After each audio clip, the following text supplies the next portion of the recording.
तो आज उनको शाम की चिंता नहीं है, इसलिए हमें भी व्यर्थ चिंता नहीं करनी चाहिए। तो दीपावली के अगले दिन कार्तिक मास में इनको सेंटर पे कर दिया, भगवान जी को सेंटर पे कर दिया।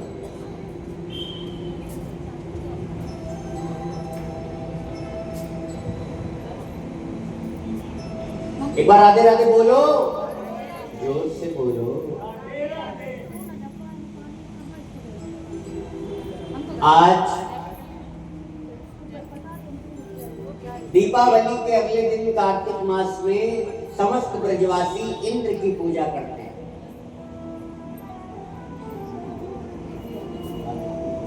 हेलो आंटी नमस्ते। ये कह रहे हैं मतलब कालरा शुक्ला जो काफी है बाहर, वहाँ से ऑटो करा है तो वहीं से बैठ जाइए। दीपावली के अगले दिन कार्तिक मास में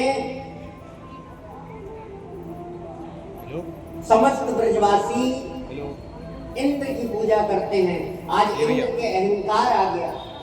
ये मतलब अहंकार क्या होता है मालूम है? बड़ौदा के अंदर गली कालरा शुक्ला के सामने बाकी अहंकार ये होता है जैसे एक व्यक्ति का राजा के घर गया मिलने, किसी बड़े आदमी के घर।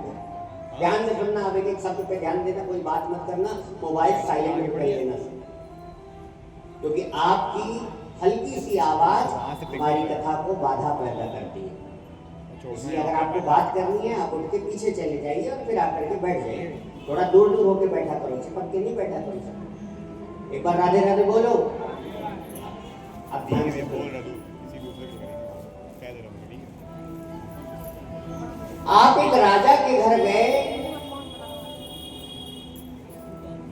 और राजा के घर जब गए तो वहां पहले से बहुत से लोग मौजूद थे जिनके हाथ में कुछ न कुछ राजा को देने के लिए भेंट थी।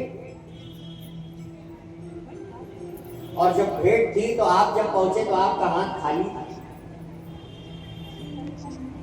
आपका हाथ खाली था।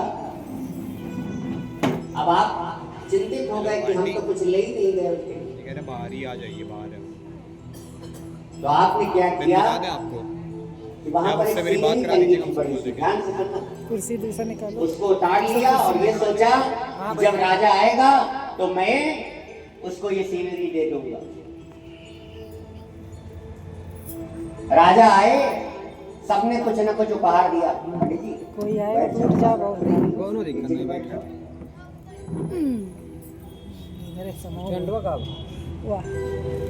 तो राजा आया, सबने कुछ न कुछ दिया, लेकिन जब उस राजन की बात आई, उस व्यक्ति ने जो मिलने गया था उसने क्या किया, वो सीनरी उठाई और जो सीनरी थी वो उसको दे दी। अब मैं आपसे पूछना चाहता हूं, राजा प्रसन्न होगा कि दुखी होगा?